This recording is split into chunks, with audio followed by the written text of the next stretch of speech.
C'est qui sommes-nous qui est le problème.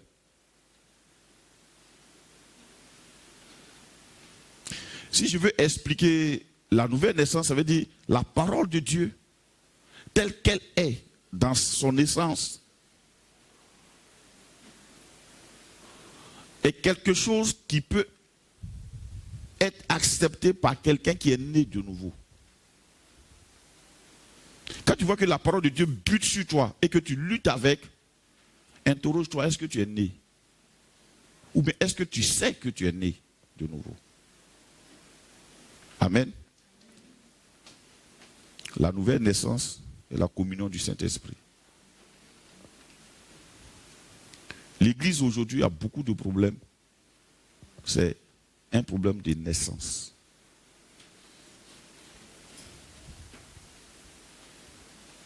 Gloire à Dieu. Alors, cela suscite une autre question, c'est comment naît-on de nouveau? Gloire à Dieu. Comment on naît de nouveau? Je voulais vous dire que la nouvelle naissance n'est pas mystique. Oui, quand vous voyez les choses de Dieu, et puis elles commencent à devenir mystérieuses, mystiques, bizarres, ça veut dire que ce n'est pas Dieu, frère. Si les choses de Dieu devaient être des secrets,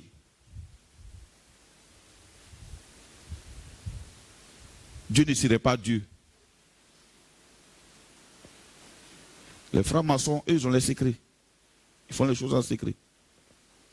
Mais Dieu, lui, fait ces choses ouvertement. Alléluia. Et il a rendu les choses beaucoup plus simples pour ses enfants que nous sommes.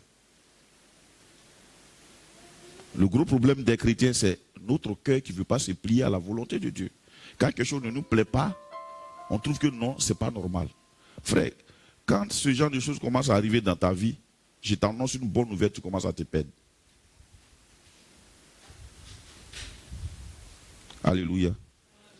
Quand tu t'aigris devant la parole de Dieu, tu commences à te perdre. Je dis bien la parole de Dieu. La parole de Dieu. La parole de Dieu est la parole de Dieu. Le chrétien est un porteur de fruits. Ce n'est pas le bénéficiaire des fruits, il porte du fruit. Gloire à Dieu. Comment naît-on de nouveau? Donc naître de nouveau n'est pas mystique. Alléluia. Ce n'est pas mystérieux. Gloire à Dieu. Jésus dit il faut naître d'eau et d'esprit. Alors on va voir comment on est. Gloire à Jésus. 1 Jean. 1 Jean, prenons 1 Jean.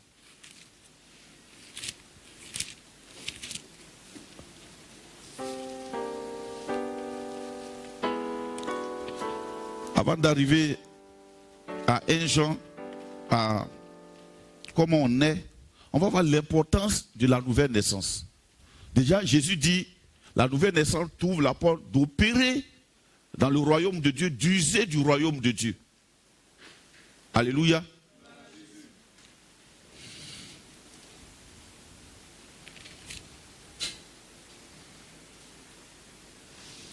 Jean chapitre 3, verset 9.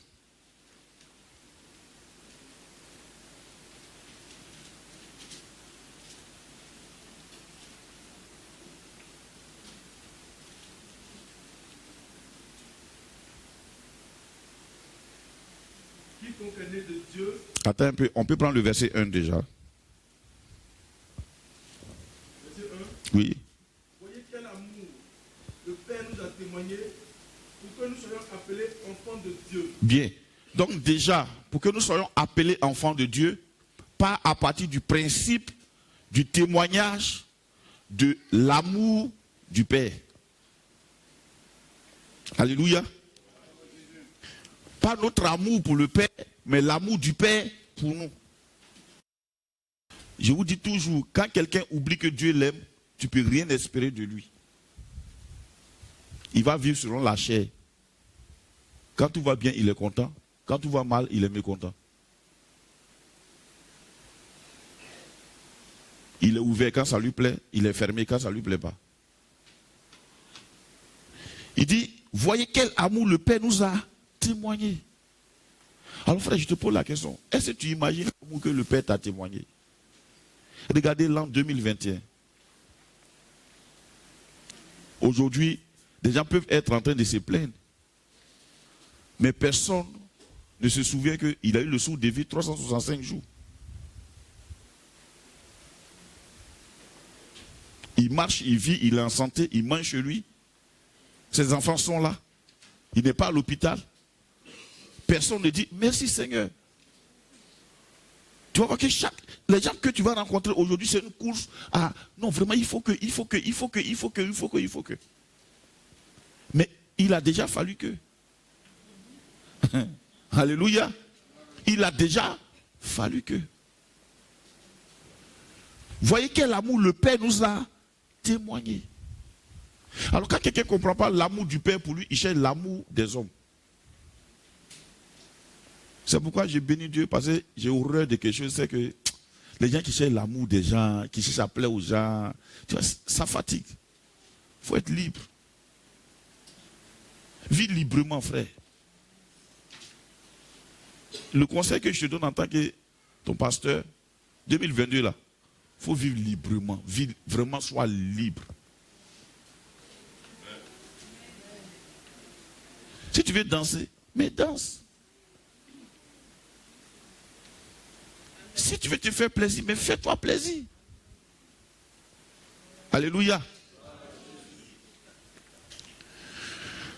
Donc c'est l'amour du Père pour nous qui a fait de nous, amen, pour que nous soyons appelés enfants de Dieu. Là, on nous a appelés enfants de Dieu. Tellement Dieu nous a aimés, la Bible dit la conséquence, nous sommes appelés enfants de Dieu.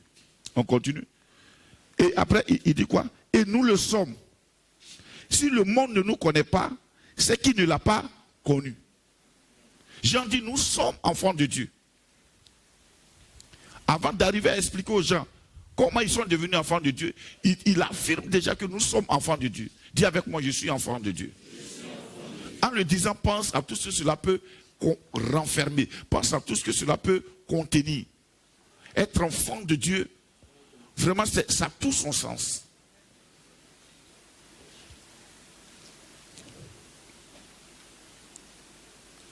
Verset 2, lecteur.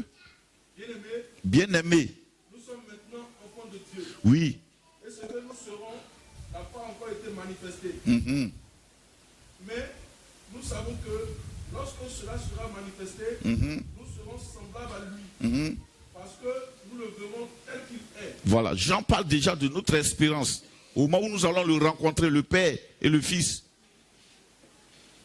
Il dit ce que nous serons n'est pas encore manifesté. Mais cela ne veut pas dire que nous ne sommes pas enfants de Dieu. Nous sommes enfants de Dieu. Mais ce que nous serons n'est pas encore manifesté. Mais quand cela va se manifester, nous le verrons lui-même, nous-mêmes, et nous serons semblables à lui. Alléluia. Verset 3, oui. Quiconque a cette espérance en lui se purifie. Comme lui est pur. Quiconque pêche. Attends. Quiconque a cette espérance en lui fait quoi? Se purifie. Comme lui-même est pur. C'est pourquoi les gens ne se purifient pas. Parce qu'ils ne savent pas qui ils sont. Beaucoup de chrétiens ne savent pas qui ils sont. Tu regardes son discours face à une petite calamité, il renie Dieu en un instant.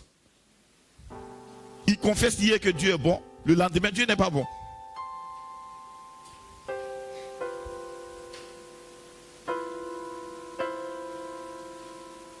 J'ai béni Dieu pour les mariés, que le oui que vous avez dit je suis à la mairie là, soit chaque jour oui. Tu ne peux pas me dire que tu m'aimes aujourd'hui et puis demain je deviens un démon. Attends, mais c'est comment? Amen. Oui. Si tu as dit oui, mais oui, tous les jours oui. Oui, oui. Dieu est bon hier, il est bon aujourd'hui, il est bon demain. Alléluia. Quiconque a cette espérance, quiconque croit qu'il est enfant de Dieu, il se purifie lui-même. Frère, On n'a jamais vu le fils du président lutter les placaliers avec nous. Vous savez pourquoi? Parce qu'il sait qu'il est le fils du président. S'il oublie qui il est, il peut se comporter comme il veut. Il peut pleurer pour n'importe quoi. Gloire à Dieu. Il est temps que nous les chrétiens, on sache vraiment quelle est notre valeur. Pourquoi on cherche notre espérance? Qu'est-ce qu'on doit espérer? Gloire à Dieu. Je ne crois pas qu'un fils du président pleure parce qu'il a faim. Je ne sais pas s'il a déjà eu faim même. Peut-être qu'il mange par conformisme, parce qu'à midi il doit manger. Imagine-toi dans la peau d'un président. Alors, tu as tout le pouvoir dans le pays. Tu règnes quoi. Tu décides de tout, machin, tant. Il y a tout à ta disposition. Tu as un budget de souveraineté. Imagine-toi comme ça. Alléluia. Et que si tu es un président qui est célibataire, tu ne vas pas pleurer à cause des femmes.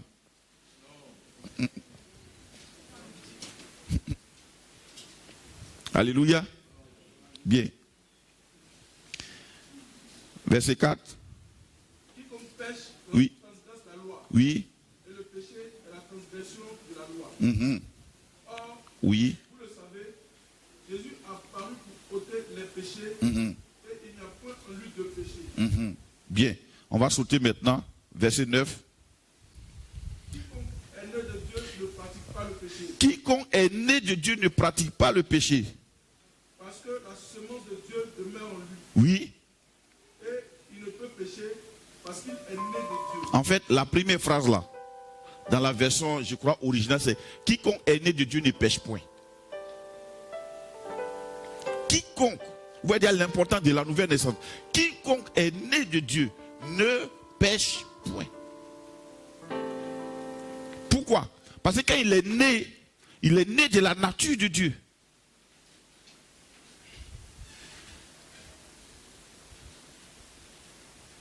Vraiment, ça fait 20 ans que je suis marié, je n'ai jamais un jour eu à l'esprit que je peux divorcer. Donc, quelquefois, je me demande comment les gens qui divorcent, les chrétiens qui divorcent, comment ils pensent, à quoi ils pensent. Je n'ai jamais eu à l'esprit qu'un jour, je peux me lever et dire, bon, monsieur le juge, je veux te divorcer aujourd'hui. Gloire à Dieu. Quiconque est né de Dieu ne pêche point. Il ne pratique pas le péché. Pourquoi? Parce que la semence de Dieu demeure en lui. Pas parce qu'il est fort, mais parce que la semence de Dieu demeure en lui. Là, on parle d'abord de la naissance. Parce qu'il y en a qui sont nés, et puis qui changent de lieu de naissance, et qui évoluent dans d'autres sphères. Quiconque est né de Dieu ne peut pas pécher, ne pratique pas le péché. Pourquoi? Parce que la semence de Dieu demeure en lui. Alléluia. Et il ne peut pécher parce qu'il est né de Dieu. Vous voyez l'importance de la nouvelle naissance. Quand tu es né de Dieu, tu échappes au contrôle du péché. Tu échappes au contrôle du péché. Mais comment est-ce que la nouvelle naissance se passe? On va voir ça tout à l'heure. Quand tu es né de Dieu, tu échappes au contrôle du péché. Pourquoi? Parce que tu as la semence de Dieu en toi. Frère, ça c'est un fait. Vous savez, beaucoup de chrétiens aiment qu'on prie pour eux, qu'ils cherchent des machins, des choses comme ça pour qu'ils croient. Ça c'est un fait biblique. C'est un fait. Dans la méditation, normalement, on doit appeler ça quoi? Acquis à manifester. C'est un acquis. Qu'on soit content ou qu'on ne soit pas content, la semence de Dieu demeure en nous. Qu'il pleuve ou qu'il neige, la semence de Dieu demeure en nous. Amen. Gloire à Dieu. Verset 10. C'est par là que se font reconnaître les enfants de Dieu et les enfants du diable. Ah, donc il y a une différence, il y a une démarcation entre les enfants de Dieu et les enfants du diable. Il n'y a pas de neutralité.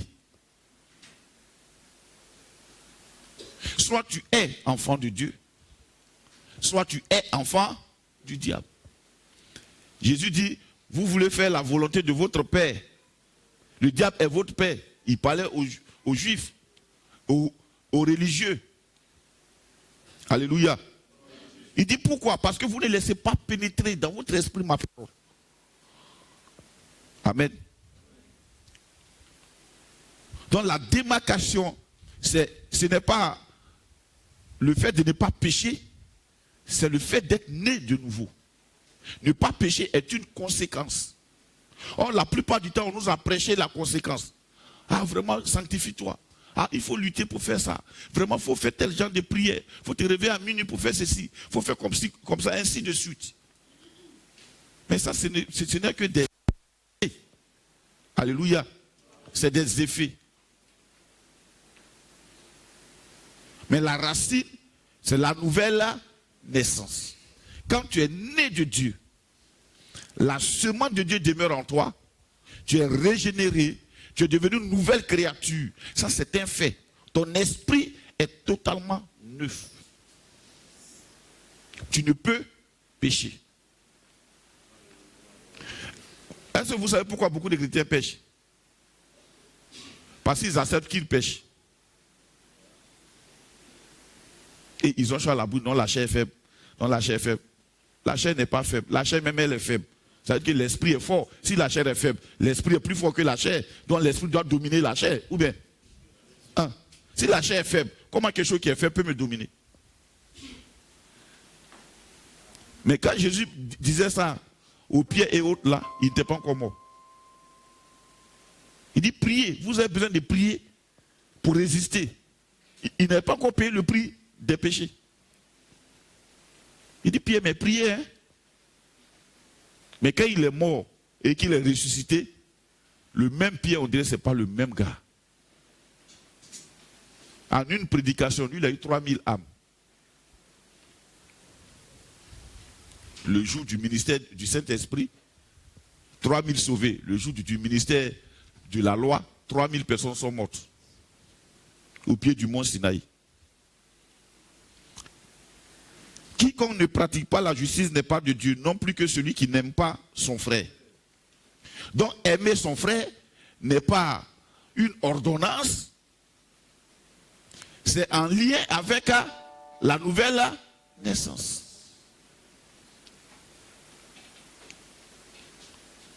Quand tu arrives que les chrétiens ne s'aiment pas, ils font la bagarre, il ne faut pas chercher loin. C'est pas que vraiment, vous voyez cet amour apparent hypocrite là, évitez cela beaucoup. En 2022, soyez vrai. Un chrétien, il est vrai.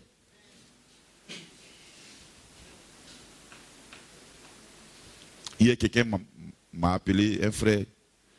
Il dit, ah, vraiment, tu sais, il est dans une grande église que les gens aiment beaucoup. Il dit, là-bas, on se bat pour se positionner. Hein. Oui, il est là-bas. Il dit, on se bat pour se positionner. Et quand moi j'ai compris ça aussi, moi aussi j'ai commencé à faire comme eux, je me bats aussi. Qu'on se voit les dimanches, ça se salue bien. On rit, tout est apparent, quoi, mais on se bat pour se positionner. Auprès du pasteur. Comment ça? Pourtant, ils se font des accolades. Ils rient. Salut frère, salut, non. Mais quand nous sommes nés de nouveau, nos gestes, tout devient transparent. Je dis bien tout. Dis avec moi tout. Le problème, c'est la nouvelle naissance.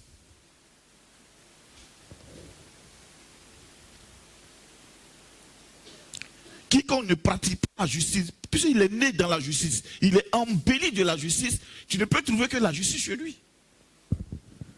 Gloire à Dieu.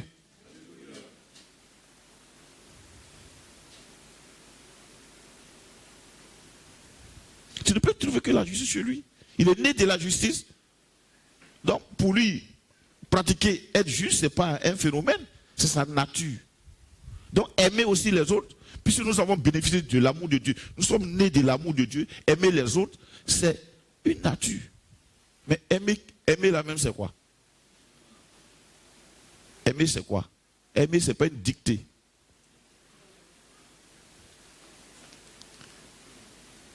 Aimer, c'est se donner.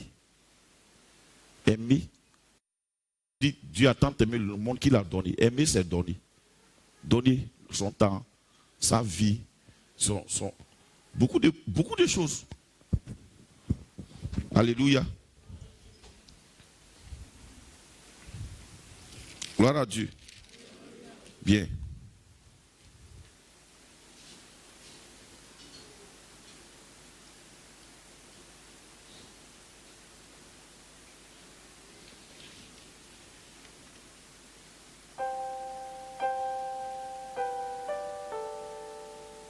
Gloire à Dieu. Donc la nouvelle naissance, elle nous donne toute la latitude. Mais comment on est de nouveau? Gloire à Dieu. Gloire à Dieu. On va évoluer dans 1 Jean 5. C'est Jean qui a vraiment parlé de ces choses-là.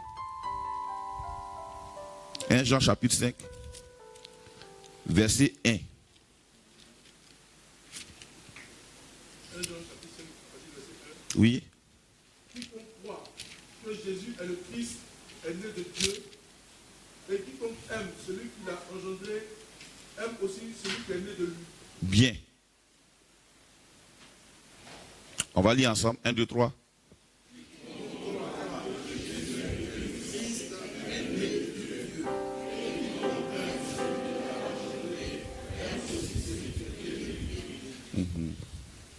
Quiconque croit que Jésus est qui? Le qui? Le Christ est né de Dieu.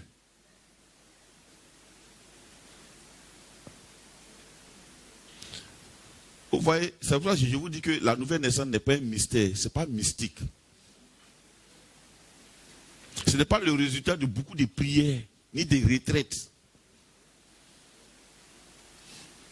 Moi, quand j'entends les gens prêcher, puis dire, non, il y a quelque chose, il y a quelque chose, il y a quoi, mon frère, il y a quoi? Tu fais quoi? Tu es mystifié quoi? Tu as la Bible, j'ai la Bible, tu écris quoi?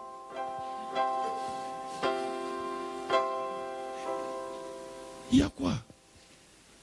Et les chrétiens les suivent comme ça. Non, c'est que vraiment ça c'est une rêve. Il y a quoi? Regarde ce qu'il dit. Quiconque croit que Jésus est le Christ.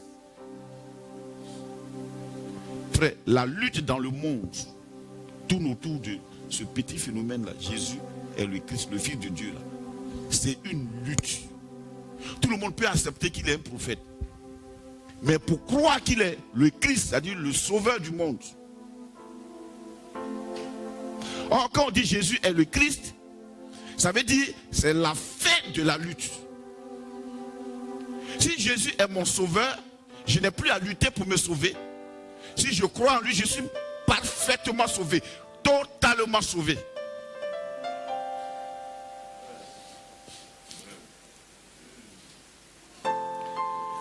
Quiconque croit que Jésus est le Christ est né de Dieu. Une naissance est douloureuse, n'est-ce pas? Quand un enfant naît, il lutte. Mais quelquefois, quand on t'annonce la bonne nouvelle, tu as souvent des difficultés à croire. C'est toi, moi je vous ai dit, là, quand tu prêches l'évangile à quelqu'un, si tu n'as pas dit, frère, tu ne trouves pas que c'est facile ce que tu dis là, c'est que tu ne lui as pas bien expliqué l'évangile. Quand tu lui expliques ça très bien, il va dire, mais tu ne trouves pas que c'est facile ce que tu dis, donc je crois comme ça et puis je suis sauvé, comme ça. Oui, c'est comme ça, ça y est. Si celui qui croit que Jésus est le Christ, Christ veut dire le Messie promis, l'agneau de Dieu, qui ôte le péché de l'humanité. Celui qui croit à ça, de Dieu.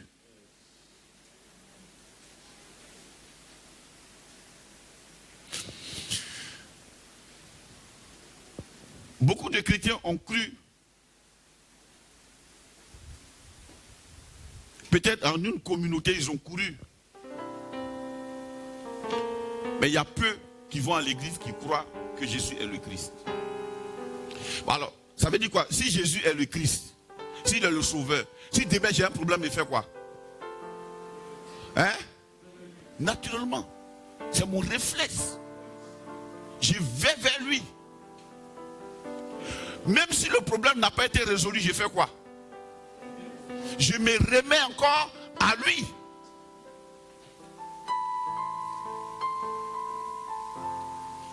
Je ne sais pas si vous comprenez. Vous pigez là. Jésus est le Christ, le oint de Dieu, le sauveur, l'agneau de Dieu. Celui qui croit à ça, et c'est l'évangile résumé qui est là en une phrase. Jésus est le Christ. Il a payé le prix pour nos péchés. S'il a déjà payé le prix pour nos péchés, frère, si tu as vraiment cru à ça, pourquoi est-ce que les chrétiens cherchent à pouvoir aller chercher une autre rédemption ailleurs?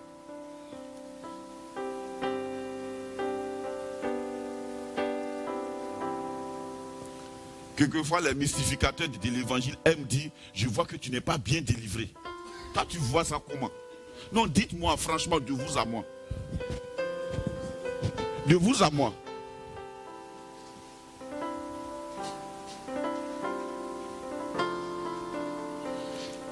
Non, je pense qu'il y a un esprit de truc qui est en train de vraiment faire tout. Ok. Et ça, franchement, je crois aux démons. Hein.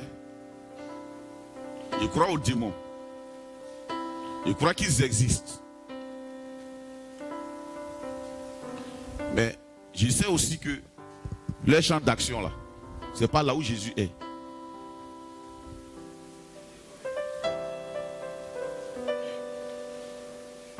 Je ne crois pas que Issa Wazi puisse effrayer Bassa. Même si Bassa même est en train de tomber. Je ne crois pas. Issa Wazi aille s'entraîner pour dire qu'eux ils vont aller jouer un match contre Bassa. D'abord, ils voient Bassa où? Gloire à Dieu. Le gros problème que les chrétiens ont, c'est aujourd'hui ils croient, demain ils ne croient pas. Aujourd'hui ils croient, demain ils ne croient pas. Celui qui croit, quiconque, il dit quiconque là, ça veut dire quoi? N'importe qui, même si hier il avait commis des crimes, dès qu'il croit que Jésus est le Christ, il est né de Dieu. Ah. Quiconque. Frère, faisons attention, hein. Parce que quelquefois, il y a des gens même, on a caricaturé là. Et puis un matin, le gars, paf, il croit que Jésus est le Christ. Le musulman du coin, qu'on a insulté chaque matin, parce qu'il nous embrouille à 5 heures. Et puis un bon matin, le gars, il reçoit Jésus, il est sauvé. Mais parfaitement sauvé, totalement sauvé. Et nous, on danse, on continue de danser. Pourtant, notre cœur réunit Jésus. On danse, on danse, on danse. Quiconque. C'est pourquoi il ne faut pas étiqueter quelqu'un par rapport à ce que tu sais de lui hier. Ce que tu sais de lui hier peut avoir été effacé de la nuit d'hier à aujourd'hui. Et tu es resté dans un passé qui, toi, te caricature et te laisse là sur place alors que le gars, lui, il est devant.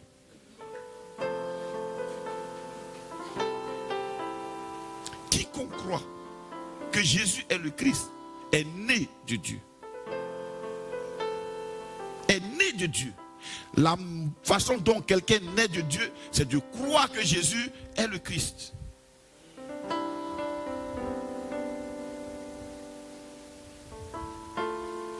Même si la personne t'a fait du mal, que le lendemain elle croit que Jésus est le Christ, elle est née de Dieu. Et ce qui est bizarre, c'est que quand elle est née de Dieu, vous avez maintenant le même père.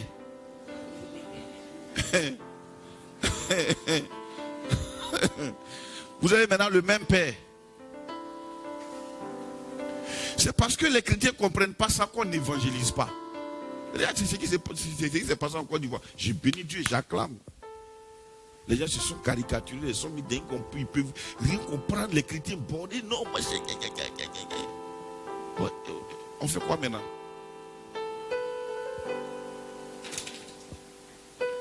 Quiconque est né de Dieu,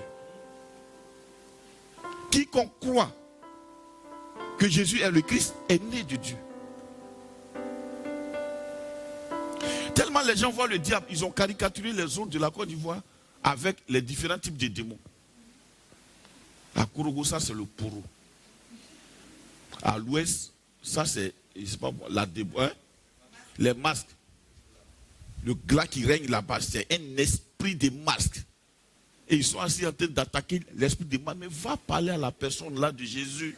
Il faut laisser l'esprit de masque là. Alléluia.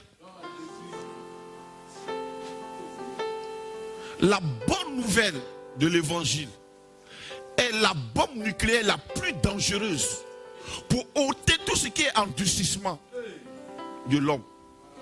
Si quelqu'un n'a pas accepté la bonne nouvelle, frère, même si ce n'est pas aujourd'hui, mais il va aller dormir ça.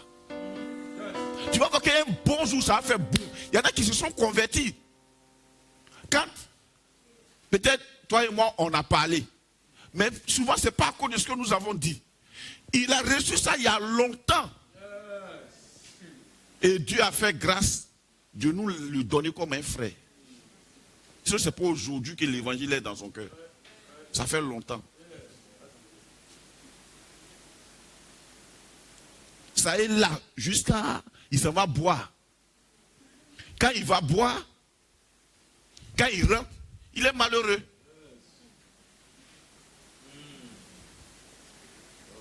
Donc on a compris maintenant comment est-ce que on est. Comment est-ce qu'on est, non? De Dieu, non? C'est en croyant que Jésus est le Christ que nous naissons de Dieu. Nous naissons de nouveau. Donc au moment où Jésus parlait à Nicodème, comme Jésus n'était pas encore mort à la croix, Jésus a dit, il faut que vous naissiez de nouveau. Et quand on lit Jean 3, un peu devant là-bas, il dit, de la même manière que Moïse a élevé le serpent dans le désert, si le Fils de l'homme n'a pas été élevé comme ça, il ne peut pas. Ça veut dire quoi? Il parlait de sa mort à la croix. Quand il allait mourir, que celui qui allait croire que sa mort qui est là, représente son expiation, sa rédemption, celui-là est sauvé. Il a dit à Nicodème, il faut que tu crois. Et puis je lui ai dit quoi? Mais toi tu es le docteur de la loi. Et puis tu ne connais pas ça. Ça veut dire que l'évangile, la bonne nouvelle là, elle est déjà dans l'Ancien Testament. Quand on lit dans Genèse, l'animal que Dieu a tué pour habiller Adam et Ève, c'était Jésus. Le bâton de Moïse, c'est Jésus.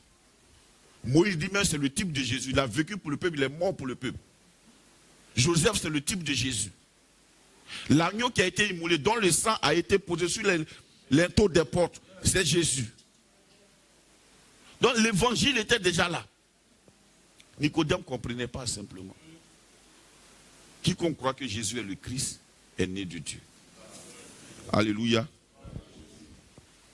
Maintenant, tu peux répondre à la question, est-ce que toi tu es né de Dieu ou pas? Tu peux savoir. Alléluia.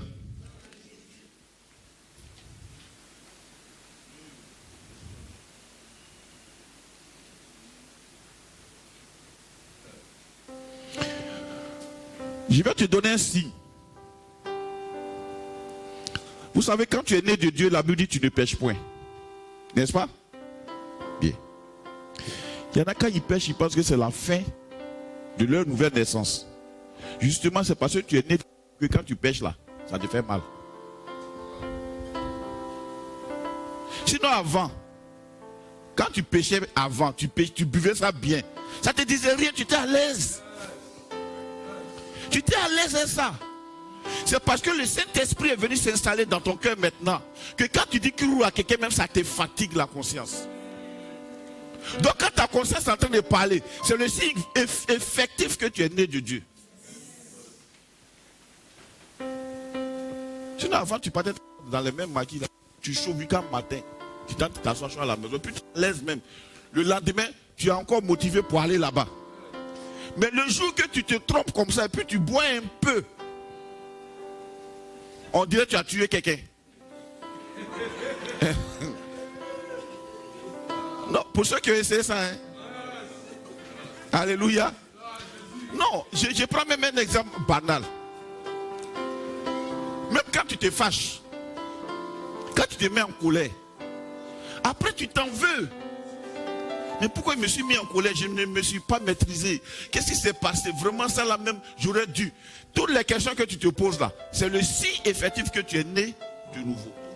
Si tu n'étais pas né de nouveau avant, on t'appelait Monsieur Palam. Pourquoi Palam maintenant là, ça te fait mal? Ça te fait mal parce que tu es né de nouveau. C'est le Saint-Esprit qui rend témoignage à ton esprit que maintenant là tu es enfant de Dieu. Ça c'est pas conforme à ta nature. Donc il est bousculé à l'intérieur de toi. Il est mal à l'aise, il est dérangé. Alléluia. Quelquefois même tu as raison. Tu t'assois sur ta raison. Et puis après tu t'assois seul. C'est peut-être devant ta femme que tu joues au Dieu. Sinon quand tu es seul là, dans ta chambre, toi-même tu sais que ça va pas, il y a quelque chose qui ne va pas. C'est le signe que tu es né de nouveau. Naître de nouveau n'est pas le résultat d'un bon comportement. C'est le résultat de notre foi. Alléluia. Je n'ai pas dit, si tu quittes ici, comme le vieux a prêché, attends, j'ai allé essayer un peu pour voir, pour voir si j'ai regretté. Si tu fais ça, effectivement, tu n'as pas regretté. Parce que là, tu as renié le Fils de Dieu. Alléluia. Ah, faut pas laisser ça. Hein. Parce que ça rend malheureux un frère. Gloire à Dieu. Tu vois, quand ça se passe, les gens s'en veulent jusqu'à ils ont envie de mourir. Donc quand ça se passe, tu dis Seigneur, je te rends grâce. Je dis que je suis ton enfant. Je reconnais que je suis ton enfant. Je me confesse pour ces choses-là. Et je m'en détourne désormais. En fait, tu dois comprendre que c'est incompatible à ta nouvelle nature. Ça te fera du mal. Tu ne vas pas tomber malade, mais tu es malade dans ton esprit et dans ton âme. Tu es malade. Ce n'est pas affaire de comprimés. Tu n'as pas palu, ton corps ne chauffe pas, mais tu es malade dedans. Quand tu n'es pas en paix avec un frère, tu es malade dedans. Tu es malade. Quand tu es malade comme ça, c'est le signe que tu es enfant de Dieu. Sinon avant, tu gardes rancune même, tu salues pas. Et puis c'est rien, c'est froid, c'est au calme. C'est ta nature même. Aïe, c'est ça qui est quoi? Ou bien? Aïe. Alléluia.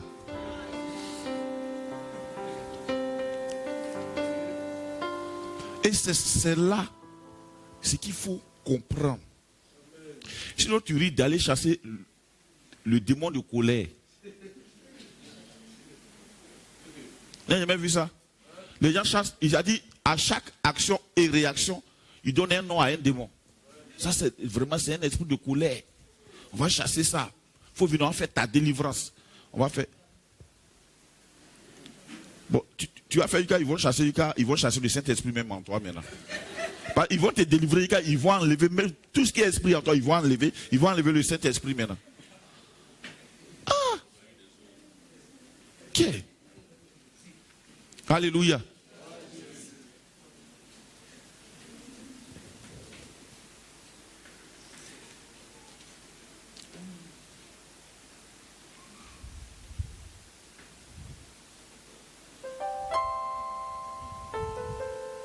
Regarde 1 Jean 4,4.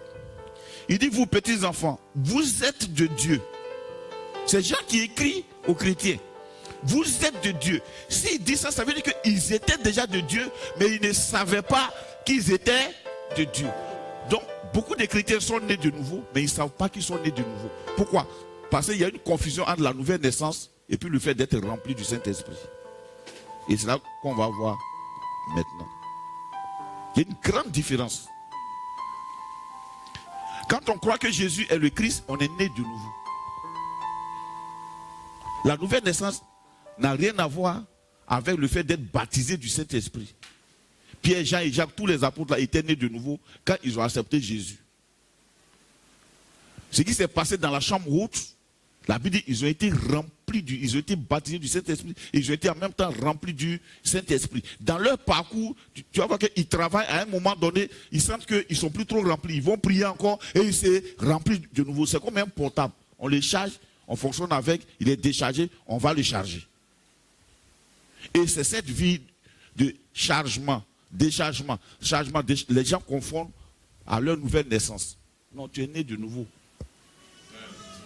Amen. Vous, petits enfants, vous êtes de Dieu. Et vous les avez vaincus. Parce que celui qui est en vous est plus grand que celui qui est dans le monde. Frère, ça là, je ne sais pas si c'est écrit dans la Bible des chrétiens. Vous, petits enfants, vous êtes de Dieu. Et vous les avez vaincus. Vous les avez vaincus. Il parle aux petits enfants. Ils sont petits. Spirituellement petits. Mais il dit quoi? Il y a un phénomène qui s'est passé. Le jour où ils ont reçu Jésus, Jésus lui-même, par son esprit, est venu habiter en eux. Avant même de sentir que tu as vaincu, il dit avant ça, tu les as déjà vaincus. Pourquoi? Parce que celui qui est en toi est plus grand que celui qui est dans le monde. C'est-à-dire que normalement, tu as vaincu le péché. Tu as vaincu toutes ces choses-là. Pourquoi Jean a écrit ça? Pourquoi on sache ça? Quand tu ne sais pas ça, tu penses qu'il te faut des secrets, il te faut lutter, il te faut combattre, il te faut aller devant. Ce matin, ce qu'on a fait là, c'est la vie des enfants de Dieu, la louange et l'adoration. C'est un facteur tellement important, c'est pourquoi je vous encourage toujours à apprendre ça. Sinon, frère, moi, là où il n'y a pas de louange, là, je ne suis pas à l'aise. Quand il y a le bruit même, bon, on célèbre quoi? Et puis qui? Mais quand on célèbre Jésus, frère, il y a la vie. Il y a la vie. Celui qui est en nous est plus grand que celui qui est dans le monde. Donc, en temps réel, ça veut dire quoi? Quand il y a un enfant de Dieu, il y a une rencontre entre un enfant de Dieu et puis l'esprit qui travaille dans le monde. Qu'est-ce qui se passe? Il y a quelqu'un qui effraie son ami. Qui effraie qui? Hein? C'est l'enfant de Dieu qui effraie l'esprit qui est là-bas. Pourquoi? Parce que l'esprit qui est là-bas voit au travers de l'enfant de Dieu là, l'esprit qui habite en lui. Donc comment toi tu peux avoir encore peur de ces choses-là?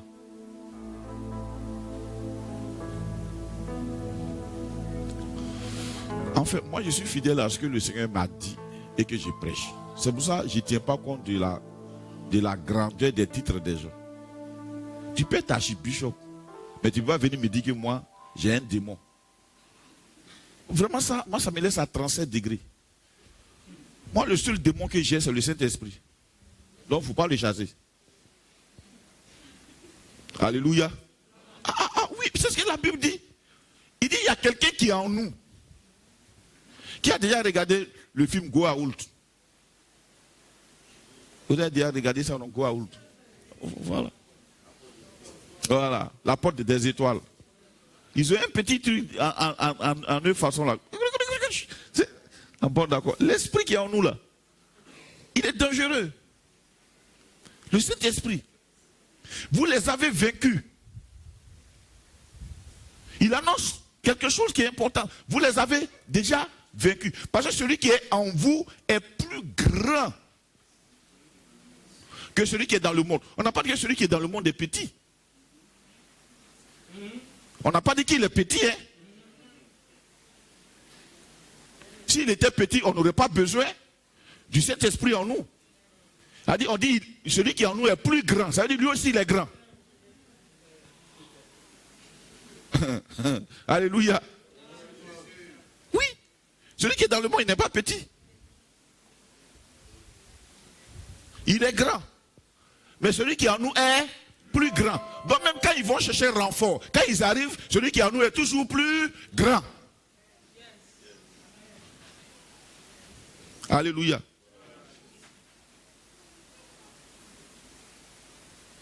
Maintenant, quand on est né de Dieu, ça c'est un fait. On doit savoir ça. Voilà pourquoi Jean a dit, je vous ai écrit ces choses à vous qui croyez au nom du Fils de Dieu, afin que vous sachiez que vous avez la vie éternelle. Il a dit, eux, ils avaient la vie éternelle, ils ne savaient pas qu'ils avaient la vie éternelle. Frère, la pression du monde peut te pousser même à confesser le contraire de ce que tu as déjà accepté.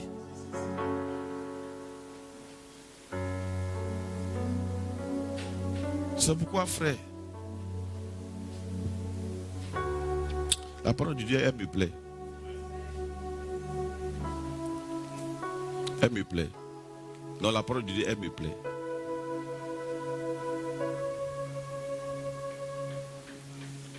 La pression. Dieu ne va pas enlever la pression. Il ne va pas te mettre dans un environnement où tout est calme. Dans ce cas-là, où est Dieu? Il ne va pas enlever la pression. Mais la pression va démontrer que tu crois en Dieu. Donc confesse ton Dieu tous les jours. Peu importe l'atmosphère, confesse-le. Il n'a pas dit que l'atmosphère sera vraiment acceptable. Hein? Mais il dit, nous avons la victoire. Celui qui est en nous est plus grand que celui qui est dans le monde. Gloire à Dieu. Maintenant, nous arrivons sur la communion. Donc, quand tu es né de Dieu, c'est un fait. Tu es né de Dieu. Maintenant, tu es né de Dieu là. Il y a ta vie maintenant en Christ. Alléluia. On va prendre 2 Corinthiens.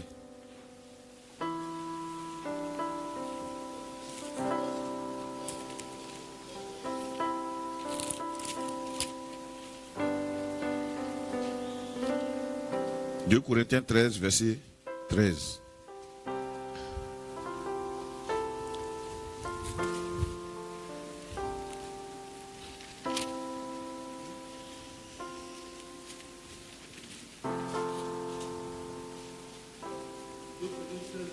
De la grâce du Seigneur Jésus-Christ, l'amour de Dieu et la communication du Saint-Esprit.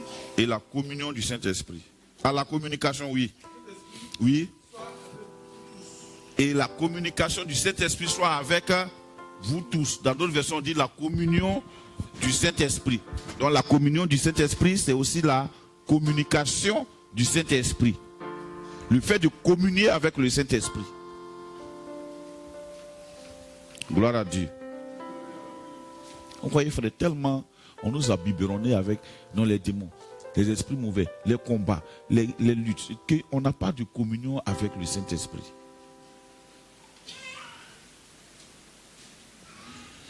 Que la grâce du Seigneur Jésus-Christ, l'amour de Dieu, regardez, quels sont les éléments qui seront avec nous? La grâce de Dieu, la grâce du Seigneur Jésus-Christ, l'amour de Dieu et la communication du Saint-Esprit soient avec vous tous. Si on doit encourager quelqu'un, c'est l'encourager à la grâce du Seigneur. Qui se souviennent de la grâce du Seigneur Jésus. Frère, si Jésus n'avait pas fait grâce, tu serais déjà mort dans ton péché.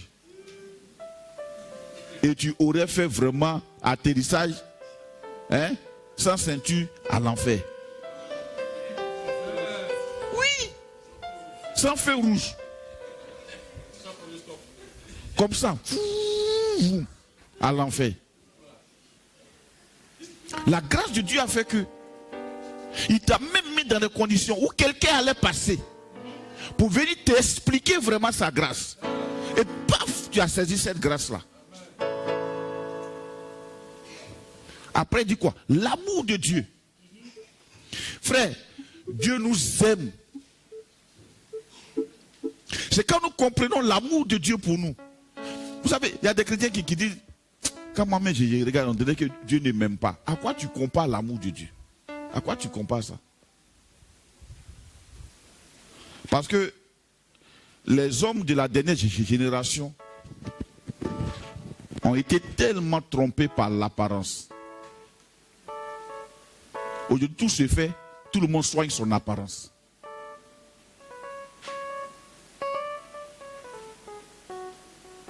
Moi, je n'ai jamais vu un mensonge grotesque depuis que je suis né, si ce n'est dans cette dernière génération. Le gars va prendre une photo à cause de la voiture de quelqu'un et puis poste. C'est la grâce du Seigneur. Mais ce n'est pas ta voiture. Il veut qu'on le regarde d'une autre manière. Tout le monde soigne son apparence.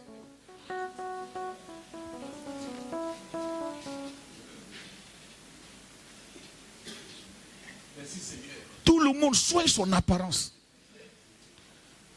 Je disais un jour à quelques-unes des filles, j'ai dit, est-ce que vous savez que les garçons n'aiment pas trop vos perruques là?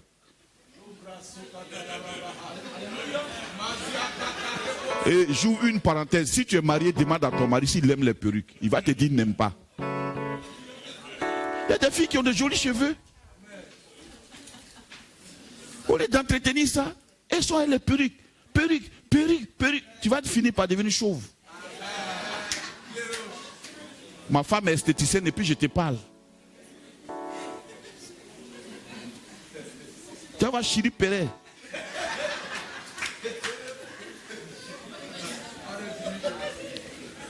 Tellement tu veux ressembler aux Indiennes. Mais tu es belle.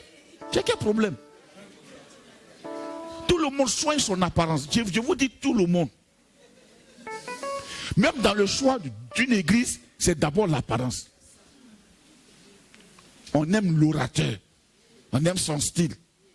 Qu'est-ce qu'il dit? On s'en fout. Nous conduit-il à l'enfer? On s'en fout. Ce qu'il dit, ça nous plaît, c'est tout. Mais la Bible dit quoi? Dans les derniers jours, il y aura des temps difficiles. Pourquoi? Les gens auront la démangeaison d'entendre ce qu'ils veulent. À cause de cela, ils se feront eux-mêmes une foule de docteurs. Quelqu'un qui ne te connaît pas, il ne peut pas... Franchement, moi je peux faire tout ce que je veux, mais ce n'est pas devant vous. Vous me connaissez. Je vous connais aussi. Ouais, c'est très réciproque. On est ensemble. Je te connais, tu me connais. Donc, tout film que tu vas faire là, ce n'est pas devant moi. Moi aussi, je ne peux pas faire un film demain. Je ne peux pas apprendre à chocobi devant toi. Tu m'as connu ici, là, je ne chocobisais pas. Ou bien, c'est pas maintenant, je vais commencer à dire Dieu. On a dit, le vieux, il a quoi? Il y a quelque chose qui ne va pas. Alléluia. Ah, oui. Pourquoi? Parce que tout le monde soigne son apparence aujourd'hui. Tout est apparent aujourd'hui, frère. Je ne dis pas ça pour dire que vous n'êtes pas belle, vous êtes belle, mes filles. Je ne suis pas en train de condamner les perruques. Je vous dis, vous les femmes qui êtes mariées, demandez à vos maris. Avant de vous coiffer, demandez à vos maris.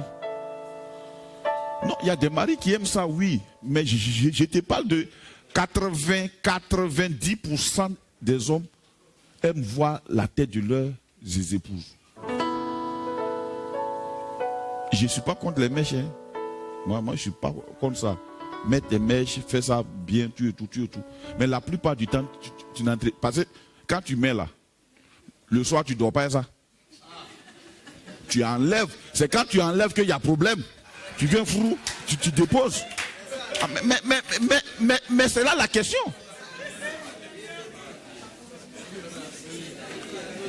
Le gars, il se promène avec une belle femme le matin et puis le soir, il dort avec un cacamou.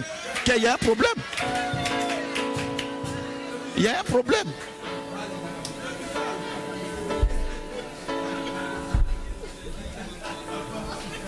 Pas de ça. Ou bien. Non. Tellement on est attiré par les selfies.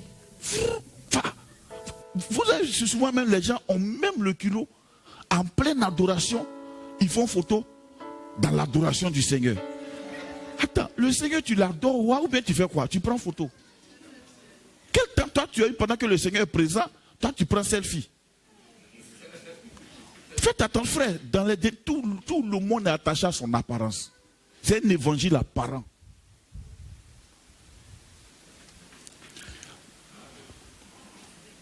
Si quelqu'un d'entre vous dit il m'aime, je sais qu'il dit la vérité. Parce qu'il me connaît. Mais quelqu'un qui ne me connaît pas, il va me dire il m'aime, mon frère, tu mens. Parce que quand tu vas rentrer dans mes 2 mètres là, tu vas savoir peut-être que je ne suis pas aimable. Oui. C'est pour ça aussi j'ai dit aux hommes là. Il dit quand Dieu te dit aime ta femme, ça veut dire qu'elle n'est pas facile à aimer. Tu pensais que Dieu t'a dit ça parce qu'elle est facile à aimer. Quand tu viens, elle n'est pas la femme, n'est pas facile à aimer. Dieu dit il faut l'aimer. Regarde, il faut l'aimer pour que tu aies la paix toi-même. Aime-la. Sinon Dieu n'a pas besoin de Dieu dire ça. S'il dit ça, ça veut dire que la personne là n'est pas aimable. Il dit quand tu l'as épousée là, tu vas la découvrir. Didier, c'est maintenant que tu la connais chez là. Quand tu vas l'épouser là, c'est là que tu vas la découvrir. Donc pardon, il faut l'aimer quand même. Parce que ça ne sera pas facile. Hein? Il y a 250 ans. Alléluia. Gloire à Jésus. Amen. Non. Moi, je t'aime beaucoup, ma chérie.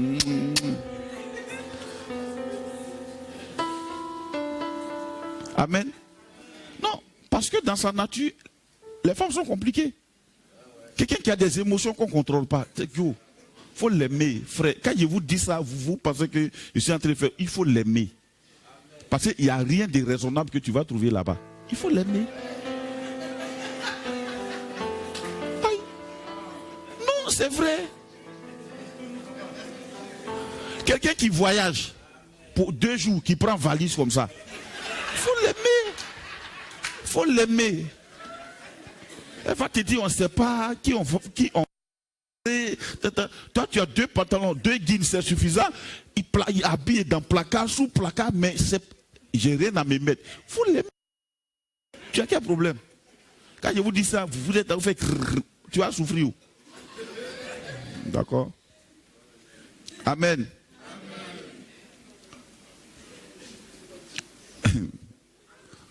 On était où là? Voilà. Donc la communion du Saint-Esprit. Voilà. Donc Didier, ça va, tu as pigé, non? Voilà. C'est maintenant que tu as découvert chez là. Quand elle s'est réveillée hier, là, je ne suis pas chez papa, maman, hein. Elle est chez quelqu'un d'autre. Bon, c'est maintenant le championnat va commencer. Il faut l'aimer, hein. Il faut l'aimer. Il faut mettre tout à sa disposition. Tu as compris? Il faut l'aimer, hein. C'est bon. C'est un gars de 250 ans qui est en train de parler, hein. Il ne faut pas faire raisonnement, hein. Il faut l'aimer, hein. Tu as compris, hein? Pas te fâcher, hein.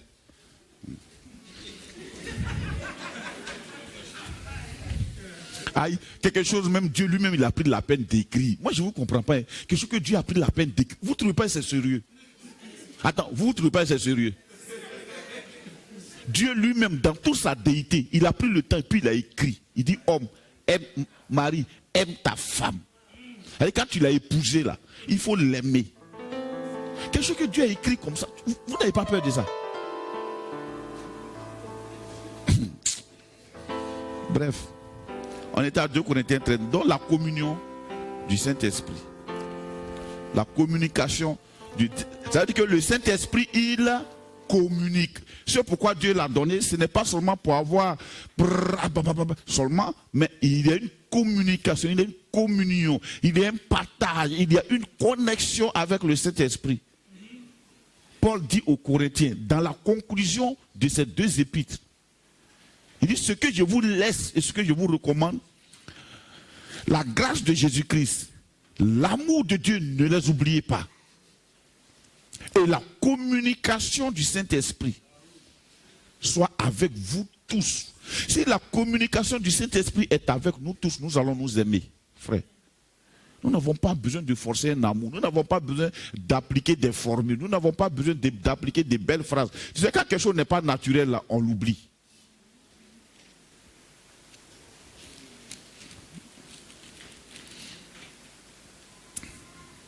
Moi, j'ai essayé d'attraper ça de ma femme, comme mon papa. Ça n'a pas marché. Mon papa, lui, il attrape ça de sa femme tous les jours. Moi, j'ai fait ça peut-être un mois. Après, il y a des fois, même elle est en haut, moi, je suis déjà parti. Il attend dans la voiture. Tu vois un peu, non? Je m'exerce. Et la communication du Saint-Esprit soit avec vous tous. Amen. Gloire à Jésus. Bien. Alors, on va retourner dans 1 Jean. La communion. On est dans la communion, non? Donc, quand une fois tu es né de nouveau, ce qu'il faut emprunter maintenant, c'est la communion avec Dieu. La communion avec Dieu, cela implique la lecture, la méditation de la parole de Dieu, la prière. D'accord? Tous ces éléments qui pivotent autour sortent de la communion avec Dieu. 1 Jean, chapitre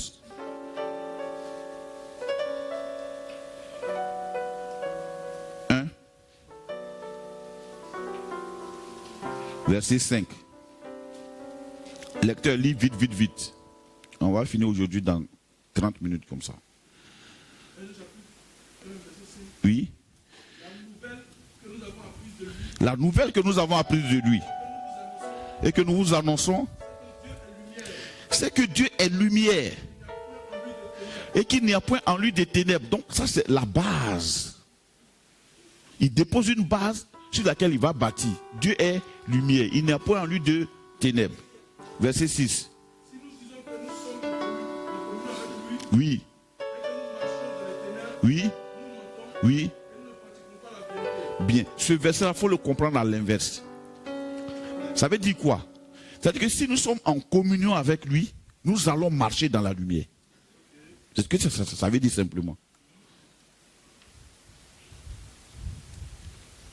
Nous n'avons pas besoin de forcer de marcher dans la lumière. Nous n'avons pas besoin de forcer de plaire à Dieu. Si nous sommes en communion avec lui, nous allons marcher dans la lumière. Parce que lui-même, il est lumière. Donc si nous sommes en communion avec lui, nous allons marcher dans la lumière. Je vous dis, quand tu prends par exemple un temps devant la face de Dieu, que tu sors de là, tu as l'impression que tout est beau, tu aimes tout le monde. Même ceux qui sont autour de toi trouvent que tu es une nouvelle créature maintenant. En fait, tu l'es déjà devenu, mais seulement que tu n'as plus le temps d'être en communion avec lui. Les choses qui te rendaient irritable deviennent tellement négligeables devant toi.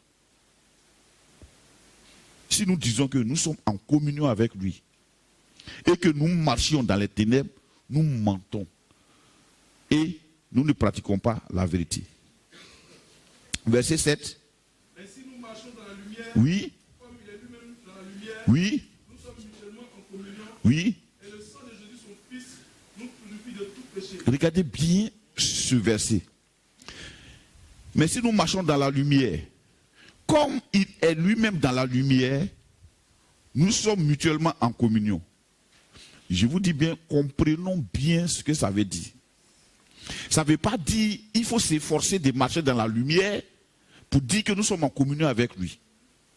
Ça veut dire que la communion précède la lumière. C'est parce que nous sommes en communion avec lui que nous marchons dans la lumière. Une fois que nous sommes en communion avec lui, comme il est lumière, son rayonnement va nous toucher. Il va avoir un rayonnement aussi autour de nous. Et nous allons, sans nous rendre compte, nous surprendre en train de marcher dans la lumière. Vous pigez bien. Tu n'as pas besoin qu'on te mette une meule au cou pour marcher dans la lumière. Tu n'y arriveras même pas. Ça veut dire que sans sa présence, il me serait impossible de marcher dans la lumière. Une fois que tu es en communion avec lui, la lumière, là, t'éclaire sa lumière. Bon, voilà pourquoi il dit, par ta lumière, nous voyons la lumière. Souvenez-vous de Moïse, quand il est monté sur la montagne, il a fait 40 jours. Quand il est descendu, tout son visage rayonnait. Ça brillait comme le soleil. Les gens ne pouvaient même pas le regarder. Ils ont dit, non, il était obligé de mettre un voile sur son visage. Pourquoi? Ce n'est pas parce que Moïse a eu cette lumière avant de partir. C'est la connexion avec Dieu, la communion avec Dieu qui a créé sur lui cette lumière. Or, ce qu'on nous demande aujourd'hui, c'est quoi? C'est de fabriquer nous-mêmes notre propre lumière. Mais on ne pourra pas la trouver, frère. La lumière se trouve en contact avec la source de la lumière qui est Dieu. Donc la communion avec Dieu produit quoi? La lumière sur nous. Amen. Et là, nous sommes mutuellement en communion. Donc, ça veut dire que si nous sommes mutuellement en communion, la lumière paraît sur nous et le sang de Jésus, son Fils, nous purifie de tout péché.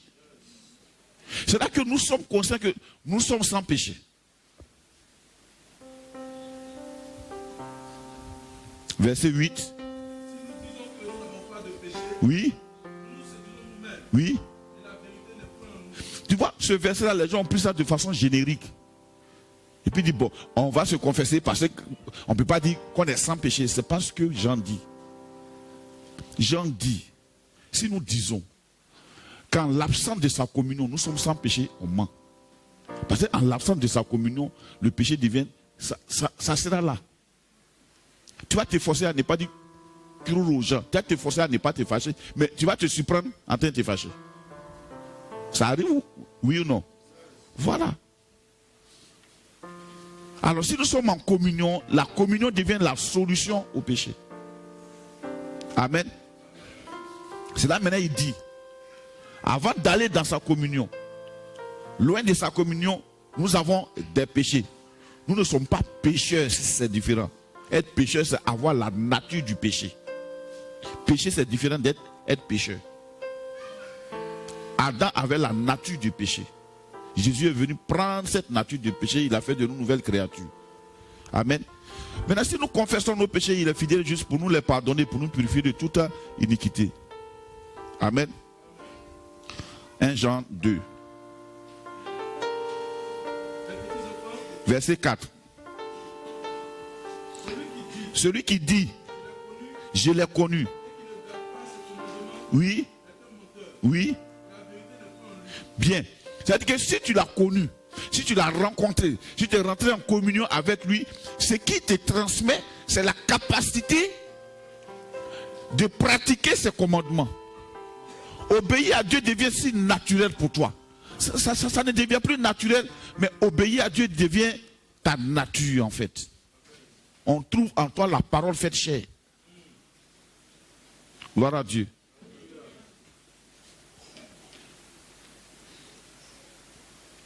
Verset 5. Et celui qui garde sa parole, l'amour de Dieu est véritablement parfait en lui. Oui. Par là, Oui. nous savons que nous sommes en lui. D'accord. Celui qui dit qu'il demeure en lui, Oui. va marcher aussi comme il a marché lui-même. Bien. Ça veut dire quoi? Ça veut dire que quand tu demeures en lui, quand tu es en communion avec lui, la conséquence c'est que tu commences à marcher comme Jésus, tu commences à ressembler à Jésus. Voilà pourquoi beaucoup de personnes peuvent vous dire, non, vraiment, mais le frère là, il est trop bizarre, il est trop dur. Non, en fait, le frère, il n'est pas dur, il n'est pas bizarre. Il a besoin de la communion. Quelquefois, ça trompe. Nous, les pasteurs, hein. C'est pour ça que moi, je n'aime pas les fabrications spirituelles. Là.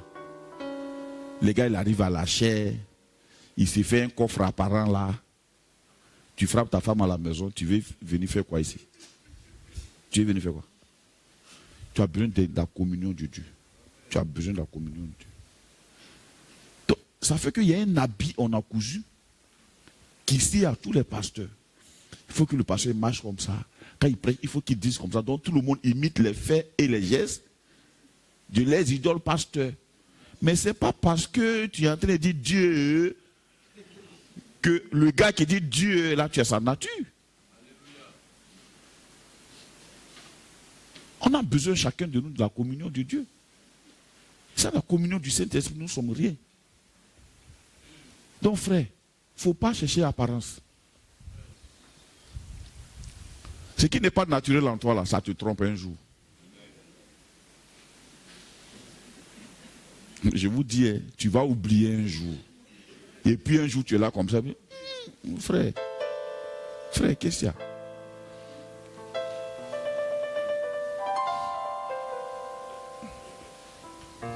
Gloire à Dieu. Oui? Oui? Bon, là, il parle du commandement de Dieu, c'est-à-dire l'amour de Dieu, tout ça, l'évangile. Voilà. Verset 9. Oui? Oui? Bien, ça veut dire quoi ça? Ça veut dire que si quelqu'un rentre en communion avec Dieu, automatiquement il commence à aimer celui pour qui Christ est mort. On se comprend là?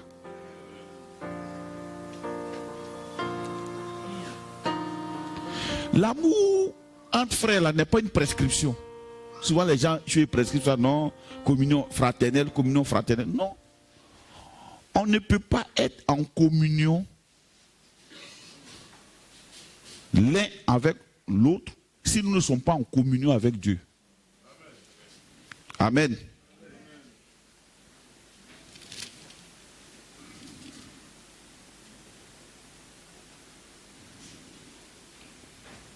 Alléluia.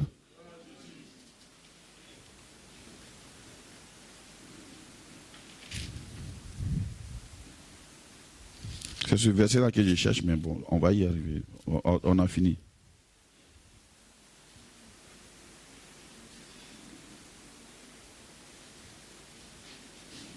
Amen. Celui qui dit qu'il est dans la lumière et qu'il est son frère est encore dans les ténèbres.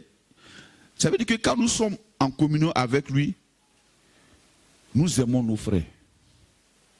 Ce dont l'Église a besoin donc, ce n'est pas la proclamation de aimons-nous. On a besoin de quoi? Communion avec qui? Avec Dieu. Pardon, ça y est dans le verset, ça y est dans le chapitre là.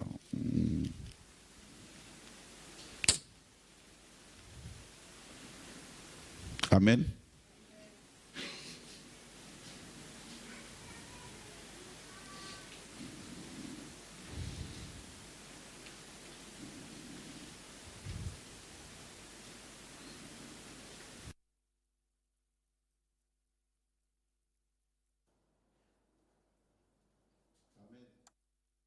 Pardon, trouvez-moi la partie où il dit que nous sommes en communion les uns avec les autres quand nous sommes en communion avec lui.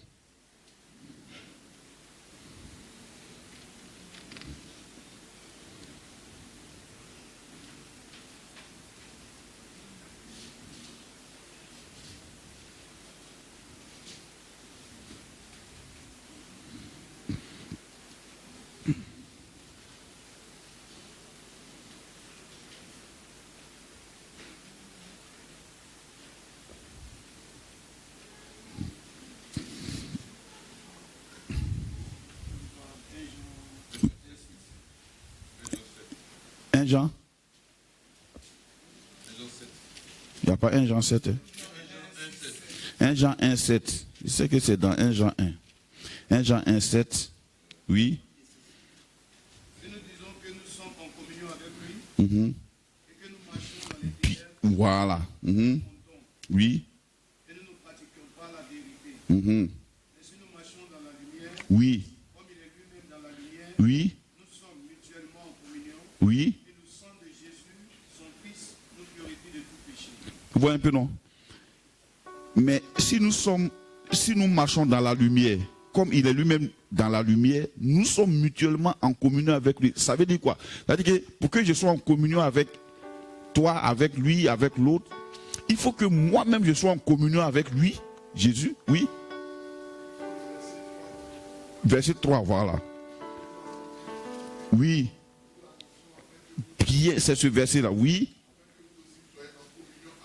Bien.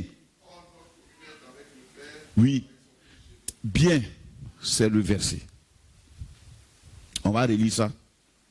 Ce que nous avons vu et entendu, nous vous l'annonçons. À vous aussi, afin que vous aussi, vous soyez en communion avec nous. Donc notre communion part à partir de ce que nous avons entendu de lui. Amen. Or, notre communion est avec le Père et avec son Fils Jésus-Christ. Donc, c'est une affaire de transitivité. Je suis en communion avec lui. Tu es en communion avec lui, alors toi et moi, nous sommes en communion. C'est simple. On n'a pas besoin de prescrire l'amour fraternel pour s'efforcer de nous aimer. Sois en communion avec Dieu. Si tu es en communion avec le Saint-Esprit, je suis en communion avec le Saint-Esprit, on va s'aimer, frère. Mais si je suis en communion avec le Saint-Esprit, que tu n'es pas en communion avec le Saint-Esprit, on ne va pas s'aimer. Parce que le Saint-Esprit même ne supporte pas l'esprit du monde. Moi, je vous ai dit, quand quelqu'un a le Saint-Esprit abondant en lui et qu'il est à côté de quelqu'un qui réchigne à longueur de journée, ton esprit est irrité au-dedans de toi. Quand le Saint-Esprit voit les idoles, il est irrité. La Bible dit, Paul a parcouru la ville, une ville à d'Éphèse. Il a vu les idoles, les autels d'idoles, et son esprit a commencé à s'irriter au-dedans de lui. Donc, pour qu'on soit en communion, il faut qu'on soit individuellement en communion avec Jésus-Christ. Gloire à Dieu. C'est pour ça, et c'est à cela qu'on va travailler en 2022. Il faut que chacun de vous ait une connexion particulière avec Dieu. Pour que notre rencontre soit des rencontres profitables. Sinon, on va venir perdre le temps à embraser les uns d'abord, à les prendre là où ils sont, à les amener dans la présence de Dieu. Mais quand nous sommes déjà en communion avant de venir, dès qu'on arrive, le feu s'allume. Et s'il y a un païen qui vient avec ses problèmes nets, il est guéri, il est délivré, il est racheté, il est sauvé. Mais si nous ne sommes pas en communion avec Dieu, et que c'est juste quelques 3-4 personnes qui sont en communion avec Dieu, quand nous venons, c'est des bois allumés qui font un brasier. Ça sera difficile. Vous voyez un peu? Donc la communion même dépend de l'information. Il dit ce que nous avons entendu depuis le départ. Voilà pourquoi je vais vous donner un conseil, frère.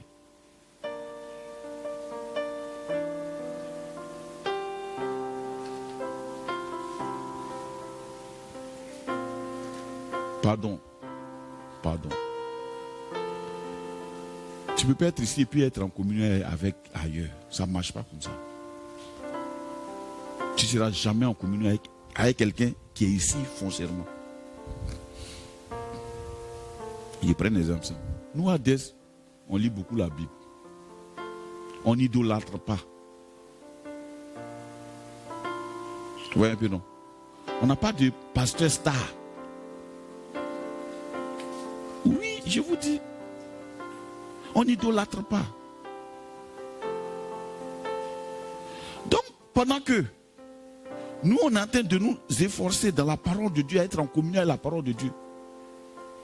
Toi, tu t'efforces à être en connexion avec quelqu'un qui n'est pas d'ici. Ta communion avec nous, là, ne sera pas franche. Ce n'est pas vrai. Je ne sais pas si vous comprenez ce que j'ai dit. C'est pourquoi moi, je n'ai jamais voulu accepter que quelqu'un vienne allumer un feu étranger ici. Quel que soit ton grade, même spirituel, ou bien comment. Moi, je vous prends un exemple. Vous savez, si quelqu'un est ADS, a dit même quand il a rêvé qu'il a divorcé, là, quand il se réveille, il se pince. Parce que tu ne peux pas penser à ça. Toi-même, tu sais que ici, là, tu ne peux pas penser à divorce. Ou bien, a dit quand tu as rêvé que tu as divorcé, quand tu es réveillé, tu te pinces. Est-ce que c'est vrai? Est-ce que quelqu'un ne m'a pas vu? C'est un rêve. Le vieux n'est pas là. Ah, d'accord, Dieu merci. Parce que ton papa même là, ce mot n'existe pas dans son dictionnaire. Il ne t'a jamais prêché ça. Donc tu ne peux pas y rêver. Maintenant, si tu changes de réseau, on va t'enseigner que vraiment, en fait, tu sais, la Bible dit, si elle n'est pas fidèle, il va expliquer tout ce qu'il va expliquer là. C'est vrai, mais c'est vrai dans son domaine. Ce n'est pas vrai à ADS. Si ta femme est difficile, que tu es chrétien, il faut supporter sa difficulté là aussi. Ou bien, tu supportes les difficultés des gens qui sont lointains, c'est pour toi-même qui est à côté là, tu ne peux pas te supporter. Supporte. Pourquoi tu as divorcé pour ça? Amen. Gloire à Dieu. Si quelqu'un m'a vu, ma chérie, je suis assis là avec mes enfants, il est 21h, elle vient, allez-y à la maison, allons. Je me lève et je la suis. Donc si ta femme t'appelle comme ça, tu n'as pas dit, moi je n'aime pas ça. Puisque tu as vu, on m'a appelé, moi je me suis levé, je suis parti. Maintenant, toi tu es tourné quel film? Vous voyez un peu, non? Vous voyez un peu, non? Donc l'information est importante. Gloire à Dieu. Gloire à Dieu. Où est les navigateurs, non? Moi, je suis en communion avec eux. Parce que c'est des gens qui m'ont aidé beaucoup dans le ministère. Ce qui me marque chez eux, c'est leur humilité. Tu peux manger lui là. Le gars peut garder une grosse voiture dehors. Il est dans un petit habit simple comme ça. Et puis il débarrasse. On leur a appris ça. Or, ce qu'on appelle leadership chez les chrétiens évangéliques aujourd'hui, c'est que les gens te servent quoi. Mais jusqu'à présent, je place toujours l'échelle les matins, je descends toujours à 5h, 6h. C'est une nature pour moi. Parce que je suis en communion avec des gens. Maintenant, si toi, tu ne veux pas être en communion avec ça, que tu veux être en communion avec leadership, gloire, bon, on ne sera pas en communion. Ça devient un feu étranger. Ce n'est pas que le feu est mauvais, hein, mais il brûle ailleurs. Mais là, ce feu-là, c'est un feu étranger. Quand on dit feu étranger, ça ne veut pas dire que le feu est mauvais.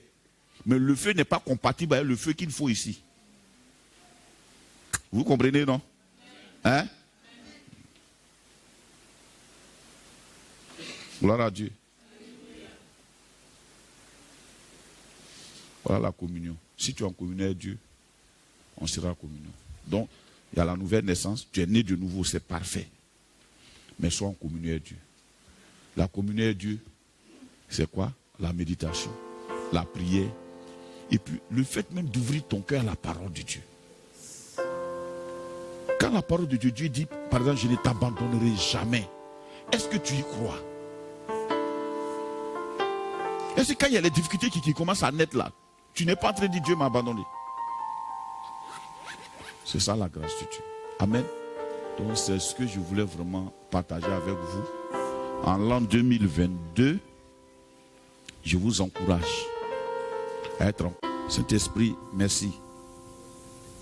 Tu aimes tes enfants. Nous voulons être en communion avec toi. C'est une famille agréable que tu nous as donnée.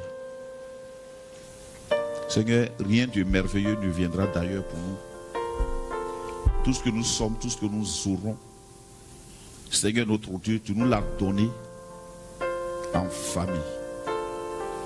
Pour que l'héritage soit bien géré. Seigneur notre Dieu, tu as donné l'exemple du fils prodigue. Pour que Père, les fils fidèles et loyaux puissent comprendre que le reste de l'héritage est à eux. Et qu'ils puissent travailler à l'agrandir afin de le transmettre à leurs enfants. Nous sommes à la veille d'une nouvelle année. La Bible dit une génération s'en va, une autre arrive et la terre reste la même.